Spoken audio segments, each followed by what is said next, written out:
بسم اللہ الرحمن الرحیم۔ آپ میرا یوٹیوب چینل 786 انگلش پوائنٹ دیکھ رہے ہیں اور میں ہوں محمد شفیق۔ انٹر پارٹ 2 کی بک 2 میں سے جو پارٹ 2 ہے اس میں چیپٹر نمبر 5 مصطفیٰ کمال ہیرو ہے، وہ ہم پڑھ رہے تھے، اس پہ ہماری بات چل رہی تھی۔ یہ اس کا سیکنڈ پارٹ ہے۔ اب اس میں جو اس کی بقایا تفصیل ہے اس پہ نظر ڈالتے ہیں۔ جب سلطان جو تھا ترکی کا، اس کو اس صورتحال کا علم ہوا تو اس نے مصطفیٰ کمال کو فوراً استنبول لوٹ آنے کا حکم دیا۔ اس کے جواب میں مصطفیٰ کمال نے خلیفہ کو ایک طویل ٹیلی گرام لکھا، جس میں اس نے خلیفہ کو ایناتولیہ میں آ کر یونانیوں کے خلاف برسر پیکار ہونے کی دعوت دی۔ یعنی مصطفیٰ کمال نے اپنے ملک کے بادشاہ سے کہا کہ آپ آؤ اور آگے ہمارے ساتھ ملو اور یونانیوں کے خلاف جنگ کرو ہمارے ساتھ۔ تو مصطفیٰ کمال نے اعلان کیا کہ وہ ایناتولیہ میں اس وقت تک رہے گا جب تک ترک قوم آزادی حاصل نہیں کر لیتی۔ اس نے محب وطن ترکوں کو ایک طاقتور فوج بنانے میں کامیاب کر لیا۔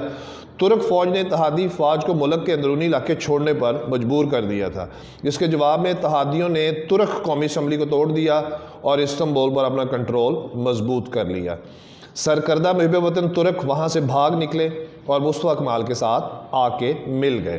اس کے جواب میں اتحادیوں نے 23 اپریل 1920 کو انقرہ میں مصطفیٰ کمال کی صدارت میں ترکی کی عظیم انقلابی کونسل کا اجلاس ہوا، اور اسی اجلاس میں جو تھا وہ یہ طے پایا کہ اس اسمبلی نے خود کو ترک عوام کی نمائندہ قرار دیا۔ اتحادیوں نے سلطان کے ساتھ ایک معاہدہ کرنا چاہا جس کے تحت ترکی کی بندر بانٹ ہونا تھی، اور اسی بندر بانٹ کے نتیجے میں ترک عوام نے اس منصوبے کو مکمل طور پر رد کر دیا کہ ہم نہیں اس کو مانتے۔ تب اتحادی فوج نے یونانیوں کو ترکی پر حملہ کرنے اور اس پر قبضہ کرنے کے لیے کہا۔ چنانچہ 21 اگست 1921 کو یونانیوں اور ترک افواج کے درمیان جنگ شروع ہو گئی، اور اس جنگ میں ترک فوج نے یونانیوں کو بہت بری طرح سے شکست دی۔ مصطفیٰ کمال ترکی کی قوم کا یا ترک قوم کا ایک نجات دہندہ قرار پا چکا تھا۔ اس نے ترکی کی قومی اسمبلی کے متفقہ ووٹ کے ذریعے خلافت کو ختم کر دیا۔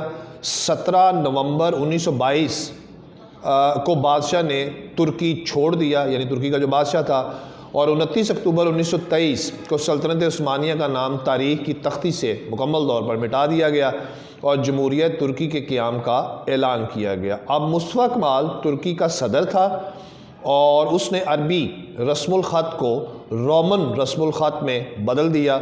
ترکی زبان کو سادہ بنایا گیا، عورتوں کا پردہ ختم کیا گیا، انہیں مردوں کے شانہ بشانہ کام کرنے پر بھی آمادہ کیا گیا۔ عورتوں کو ترکی ٹوپی کو ختم کر کے ہیٹ کو رواج دیا گیا۔ سڑکوں اور ریلوے کے نظام کو بہتر کیا گیا۔ یہ وہ تمام جو ریفارمز تھیں مصطفیٰ کمال کی اس نے کی، ہم اسی پہ بات کر رہے ہیں۔ نئی صنعتیں اس نے کافی کثرت سے لگائیں، اور بینکاری کے نظام کو مصطفیٰ کمال نے بہت خوبصورت طریقے سے سسٹمائز کیا، اس کو سیمیٹریکل بنایا، اور بھاری صنعتیں قائم کی گئیں، یعنی مطلب ہیوی جو انڈسٹری تھی اس کو اسٹیبلش کیا اپنے ملک میں بہت زیادہ۔ اور یہ تمام اصلاحات نافذ کرنے کے بعد اس نے جتنے زیادہ ترکی کے اوپر غیر ملکی قرضے تھے اس کو بھی اس نے واپس کیا، ادا کر دیا۔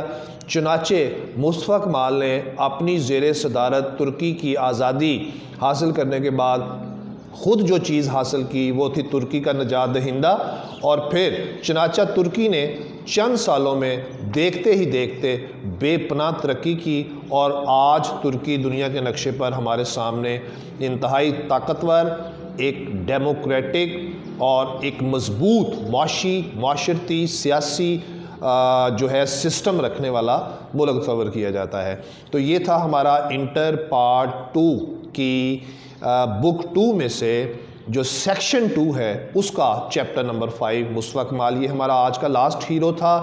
چینل سبسکرائب نہیں کیا ہو تو چینل سبسکرائب کریں تاکہ آپ کو نوٹیفیکیشن دیا جا سکے۔ اس ہیرو کے متعلق جتنی ریلیٹڈ انفارمیشن ہے، لائک اس کے امپورٹنٹ کویسچنز ہیں، اس کے امپورٹنٹ سینونیمز ہیں، اور اس کے علاوہ جو اس میں دو ادر انفارمیٹیو چیزیں ہیں، وہ آپ کو پارٹ 2 کی میرے چینل پہ پارٹ 2 کی انگلش جو ہے اس کی پلے لسٹ میں اویلیبل ہے۔ اسٹوڈنٹس وہاں سے کنسلٹ کر سکتے ہیں۔